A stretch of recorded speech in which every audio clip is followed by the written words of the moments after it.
Nous, députés provinciaux du Haut-Katanga, exprimons la plus grande indignation face à l'inacceptable exploitation par les autorités provinciales des actions sociales initiées par Moïse Katumbi dans le village de Molondé, dans le territoire de Poeto, lesquelles actions consistent à réhabiliter l'aérodrome et l'hôpital car ces infrastructures, devenues vétustes, ont existé depuis bien longtemps.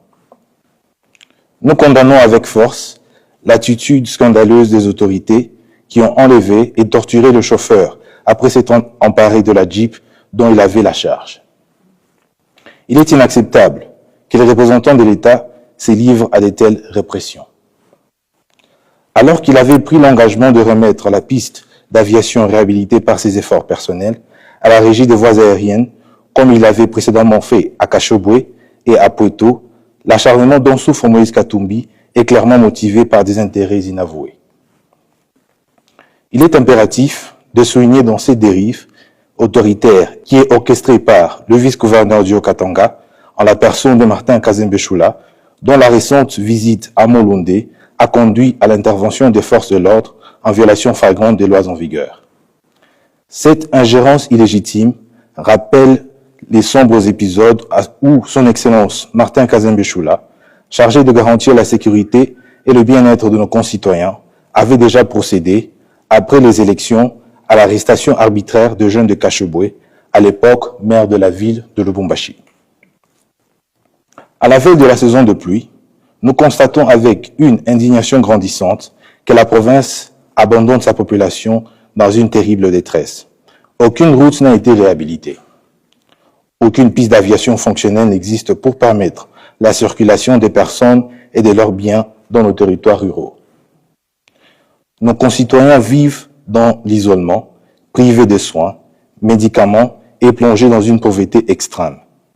Les produits agricoles pourrissent dans nos champs, tandis que les malades restent bloqués, incapables d'accéder aux structures médicales adéquates. Dans ce contexte tragique, l'acharnement du vice-gouverneur, son Excellence Martin Kazembe-Choula, envers les simples travaux de réhabilitation d'infrastructures essentielles relève d'un mépris criminel vis-à-vis de notre population. Cette situation ne peut être tolérée plus longtemps. Nous exigeons, sans délai, la mise en place d'une commission d'enquête parlementaire pour se rendre sur terrain à Molondé, exposer la réalité des faits à notre Assemblée et proposer des initiatives concrètes pour soutenir notre population durement enclavée et souffrant atrocement. Il est temps de restaurer la dignité de notre peuple et de mettre fin à ces abus intolérables.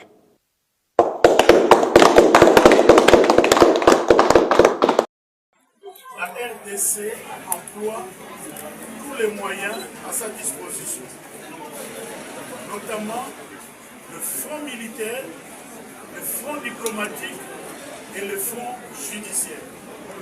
Ce qui importe pour nous, c'est que nous puissions obtenir la paix à l'est de notre pays. Ce dont vous faites allusion participe au front diplomatique. À partir du moment où nous aurons la paix, il est procédé l'exercice. Et aujourd'hui, son Excellence ministre de la Justice et contentieux international est là. Deuxième exercice, il fait la restitution. Et je vous prie de mettre mon téléphone sur mon computer et nous allons suivre ces points de presse avec tout le silence possible. Excellence. militaire, na front diplomatique, peut au Monisikoyo, na front judiciaire. Merci. De la RDC par les avocats du Rwanda